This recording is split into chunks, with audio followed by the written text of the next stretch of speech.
사도행전 23장 6절에서 11절 말씀 제가 봉독해 드리겠습니다.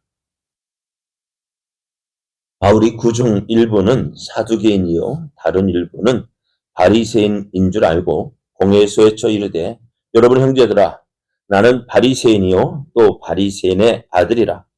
죽은 자의 소망 곧 부활로 말미암아 내가 신문을 받노라. 그 말을 한즉 바리새인과 사두개인 사이에 다툼이 생겨 무리가 나누어지니 이는 사두개인은 부활도 없고 천사도 없고 영도 없다 하고 바리새인은 다 있다 함이라. 크게 떠들세 바리새인 편에서 몇 서기관이 일어나 다투어 이르되 우리가 이 사람을 보니 악한 것이 없도다.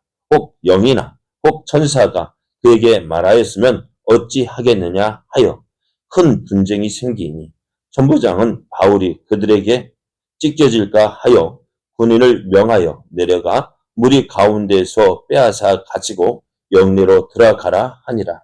그날 밤에 주께서 바울 곁에 서서 이르시되 담대하라. 내가 예루살렘에서 나의 일을 증언한 것 같이 로마에서도 증언하여야 하리라 하시니라. 아멘. 할렐루야. 하나님의 크신 사랑이 충만한 아침입니다. 이렇게 좋은 날 하나님을 사랑하여 새벽을 깨우며 하나님께로 가까이 나아가는 여러분에게 하나님의 크신 은혜가 더욱 충만하게 임하여 오늘도 승리의 날 되기를 예수님의 이름으로 축복합니다. 오늘 우리에게 주신 하나님 말씀을 통해서 낙심하지 마십시오. 우리를 향한 하나님의 계획이 있습니다.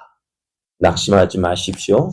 우리를 향한 하나님의 계획이 있습니다. 이런 제목으로 하나님 말씀을 증거하겠습니다.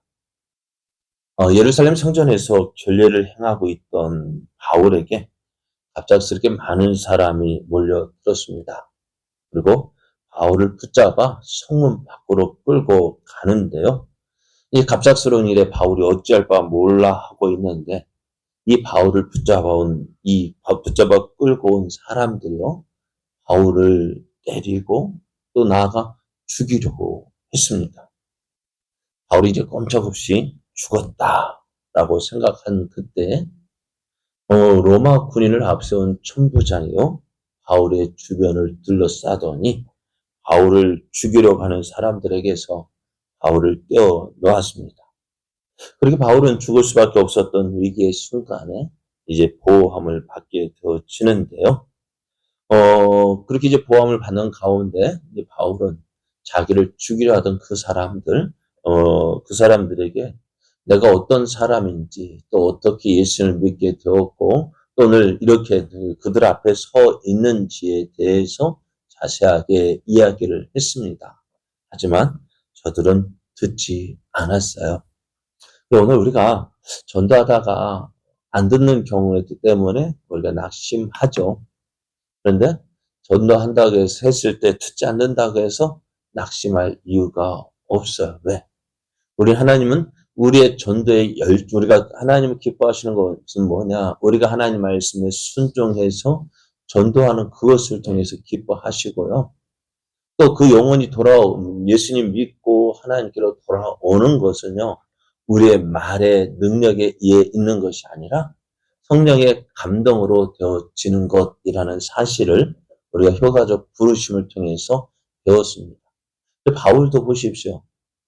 오늘 바울이 그 많은 사람들 앞에 전도했는데 어떻게 했어요? 다 들었어요? 안 들었어요? 들었습니까? 안 들었습니까? 안 들었죠. 믿는 사람 없었죠. 바울이 설교할 때도요. 전도할 때도요. 믿지 않는 사람이 있다고요. 다 믿으면 얼마나 좋았겠어요. 근데 바울이 전도해도요. 안 믿는 사람 있더라. 그래서 우리도 어떻다고요? 안 듣는 사람 있다 할지라도 우리가 전에도 안 믿는 사람 있으면 어떻게? 난 안 돼? 그렇게 해야 돼요? 아니요. 낙심할 이유 없습니다. 바울이 전도해도 안 됐는데 바울이 전도해도 안 믿는 사람이 있던데 우리는 어떨까요? 바울 그렇게 이제는 자신을 바울을 죽이려 했던 사람들에게 전했지만 오히려 저들의 분노만, 이제 화만 돋구었던 것 같아요. 그래서 바울을 죽이자. 저를 쳐서 바울을 죽이자라고 외치기 시작했고요. 천부장은 급히 바울을 끌고 자들 영내로 들어갔어요. 근데 천부장이 해야 될 일은 뭐냐? 왜 이러한 소동이 일어났느냐? 그걸 알아야 되거든요. 근데 바울을 메고 채찍질해서 그 이유를 알고자 할 때 바울이 무엇을 가지고요? 내가 로마 시민인데 어떻게 이렇게 할 수 있느냐? 그래서 이 천부장이 불안한 거 왜? 로마 시민은 재판 없이 이렇게 묶을 수도 없고 매를 채찍을 때릴 수도 없는데 지금 바울은 묶여 있고 저들이 어떻게요? 이제 채찍에 맞을 그러한 형편에도 있거든요. 이 천부장이 어떻게 할까요? 가만히 있으면은 이 로마 시민을 체포하는 과정에서 아무 그런 이것 때문에 큰 문제가 생길 것 같아서 불안해했습니다. 그래서 자신의 잘못을 무마시키기 위해서 이 바울이 왜 이 소동을 이렇게 나눴는지 공회를 열어서 그 이유를 알고자 합니다. 그래서 바울이 이제 공회 앞에 서서 내가 이제 재판 그 자신에 대해서 변명하려고 말을 합니다. 그런데요, 대제사장이 그 바울의 말을 꺼내자마자 그 입을 치라 했습니다. 바울의 말 듣겠다는 얘기, 안 듣겠다는 얘기, 안 듣겠다는 얘기. 그러니까 바울이 어떻게 될까요? 좀 바울도 심지어 화가 난 것 같아요. 그러면서 바울이 대제사장인 줄 모르고 했다 이야기합니다만은 대제사장인 줄 모르고 내가 그렇게 해칠한 담이다 하면서 이 대제사장을 모욕을 합니다. 그런데 그러니까 분위기가 어떨까요? 사람들이 네가 대제사장에게 어째 그렇게 말을 하느냐 하니까 분위기가 격해졌고요. 이제 가만히 있으면 어떻게 될까? 이 바울이 이 공회에서 죽임을 당할 그런 위기에 처하게 됩니다. 그래서 바울이 주변을 보니까 어떻게 되어지냐? 이제 바울의 이 공회 분위기를 바울도 어떻게 할까요? 알았죠. 감지했던 것 같아요. 근데 가만히 보니까 이 공연 가운데 어떤 사람은 사두개인이고 어떤 사람은 바리새인인 것을 알게 됩니다. 그래서 바울이 모든 사람이 듣도록 이렇게 외칩니다. 6절을 보면 여러분 형제들아 나는 바리새인이요 또 바리새인의 아들이라 죽은 자의 소망 곧 부활로 말미암아 내가 신문을 받노라라고 이야기를 합니다. 바울이 이 말을 하니까요. 갑자기 바울을 향해서 화가 났더니 공회원들이요. 이 말을 듣고 이 공회원들 간 이제 두 무리로 나뉘어져요. 어떤 바리새파와 사두개인 사이에 다툼이 생깁니다. 왜냐하면은 바울이 이제 왜 이렇게 다툼이 생기느냐? 그 이유를 8절에 이렇게 기록하고 있어요. 이는 사두개인은 부활도 없고 천사도 없고 영도 없다 하고 바리새는 다 있다 함이라 했습니다. 바울이 이 바리새파와 사두개인 사이에 죽은 자의 부활에 대한 문제로 첨예한 대립이 있는 것을 알고 있었어요. 그래서 일부러 죽은 자의 부활에 대해서 이야기를 합니다. 그리고 이 바울의 말에 이제 공회는 바리새인과 사두개인들로 나뉘어져서 다툼이 생기는데요. 그래서 서로 다투다 보니까 바리새인은 어떻게 돼요? 이 바울이 누구라고요? 자기들과 같은 바리새인이라고 이야기하고 또 바울이 무엇에 대해 부활에 대해서 전했잖아요. 그러니 어떻게 돼요? 이 바리새파 중에 어떤 사람이 몇 서기관 일어나서 야 우리가 이 사람을 보니까 악한 것이 없다. 저가 영이나 혹 천사가 그에게 말하였으면 어찌하겠느냐 해서 바울을 인정하고 바울이 어떻게 해요? 바울이 이제 죄가 없다라고 말을 합니다. 그러니 어떻게 돼요? 사두개파는 그렇지 않다 하고 서로 큰 다툼이 생겼고요. 그러다 보니 어떻게 공회가 난리가 난 거예요. 그래서 이 천부장이 보니까 가만 그대로 내버려뒀더니 바울이 또 이 싸움에 어떻게 해요?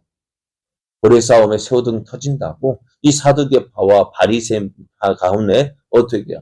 그래서 이 다툼 때문에 바울이 위험에 처할 것 같아서 어떻게 해요? 바울을 다시 공회에서 끌어내어 영내로 돌아가게 했습니다. 이제 공회를 마치고 돌아온 바울, 어쩌면 참 두렵고 떨리는 마음이 있지 않았을까 싶어요. 왜? 갑작스럽게 무리들에 의해서 죽임을 당할 위기에 처했고, 또 로마 군대에 의해서 이제 채찍에 맞을 그러한 위험에 처하기도 했고, 또 오늘 공회에서도 어떻게 해요? 자네들인 공회의 신문도 받았고, 이제 꼼짝 못하고 어떻게 해요? 죽을 것 같은 그런 위기에 놓여 있는 것을 보게 됩니다. 그런 바울에게 오늘 주님이 나타나십니다. 그래서 11절 말씀에 보면은 그날 밤에 주께서 바울 곁에 서서 이르시되 담대하라. 내가 예루살렘에서 나의 일을 증언한 것 같이 로마에서도 증언하여야 하리라 하시는 거예요. 바울이 이 말을 듣고요. 그래. 어떤 생각이 들었을까? 아무리 힘들고 어려운 일이 있어도요. 주님께서 내게 사명 주셨거든. 할 일을 주셨거든. 너는 로마에 가서 너 죽더라도 어디 가서 죽어야 돼요? 로마에 가서 죽는. 예루살렘에서 죽어야 안 죽어요? 안 죽어요. 하나님께서 말씀하셨어요. 너가 로마에서도 증언하여 하리라. 이 하나님의 약속하에 이 말씀을 들으니 어떻게 될까요? 그래, 내가 여기에서 아무리 고생해도 죽을 위기에 처해도 어떡한다? 나는 안 죽어. 그죠? 누가 말씀하셨겠죠? 주님께서 말씀하신 것이기 때문에. 그래, 바울이 어떨까? 지금까지 수많은 위험을 겪었잖아요? 그래서 고린도에 편지를 쓸 때 바울이 겪은 고난들을 썼을 때 어떻게 해요? 많은 고난 겪었는데도 불구하고 어떻게 해요? 바울이 지금까지 살아 있었어요. 그렇다면 어떻게 해요? 하나님의 뜻, 로마에 가서도 네가 복음 전해야 한다는 그 말씀. 내가 이 예루살렘에서는 죽지 않는다. 그래서 이 바울에 향한 하나님의 계획을 듣고요. 바울은 큰 힘을 얻었습니다. 어떤 일이 일어나도 하나님의 계획은 이루어집니다. 그러니까 바울이 이제 어떻게 할까요? 담대한 마음을 가지게 되어지고 더욱더 굳게 하나님의 복음을 전하는 모습을 보게 됩니다. 오늘 바울을 향한 하나님의 계획이 있습니다. 그렇다면 오늘 우리를 향한 하나님의 계획은 어떨까요? 있을까요? 없을까요? 우리를 향해 통해서 하시고자 하시는 하나님의 뜻이 있습니다. 그럼 우리가 해야 될 일은 뭘까요? 우리가 가장 먼저 내가 무엇을 해야 하리까? 바울이 예수를 만났을 때 물었잖아요. 내가 무엇을 해야 하리까? 내가 무엇을 해야 합니까? 그래서 이러한 바울을 향한 바울의 물음에 어떻게 예수 너가 먼저 다메섹에 들어가라. 그러면 내가 해야 할 일을 알려줄 사람이 있다. 그래서 아나니아를 만나게 하셨고 이 아나니아를 통해서 바울이 해야 할 일, 그 복음을 이방인에게 전해야 될 그 사명을 알게 하신 것처럼 오늘 우리도 하나님께 물어야 되지 않을까요? 하나님, 내가 왜 여기에 있어야 합니까? 여기에서 내가 해야 할 일이 무엇입니까? 왜 다른 곳에 보내지 않고 왜 나를 이곳에 보내셨을까요? 내가 이곳에서 해야 할 일이 있기 때문이잖아요.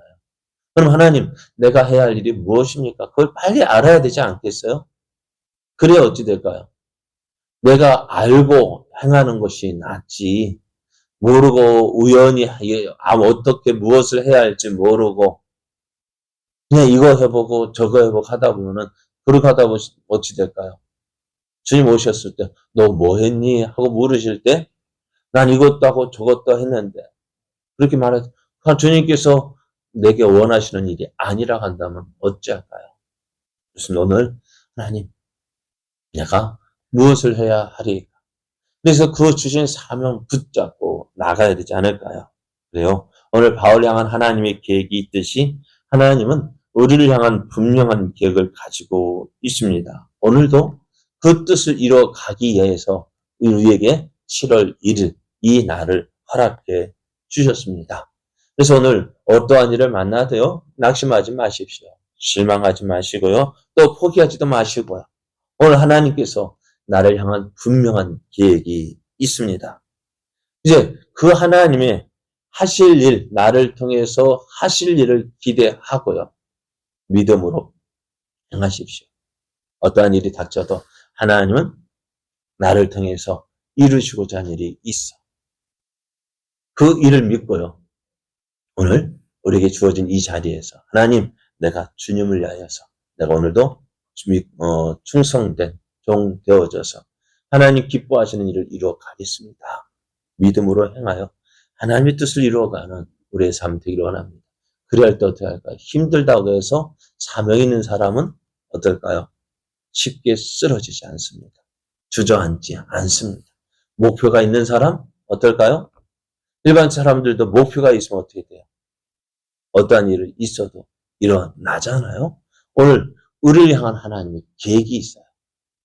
그 뜻 알고 하나님, 내가 하나님의 계획을 이루어가는 사람, 하나님의 뜻을 이루어가는 사람 되게 하여 주옵소서. 오늘도 믿음으로 나아가는 저와 여러분 되어져서 하나님을 기쁘시게 하고 또 하나님의 뜻을 이루어 영광 나타내는 복된 삶 되기를 예수님의 이름으로 축복합니다.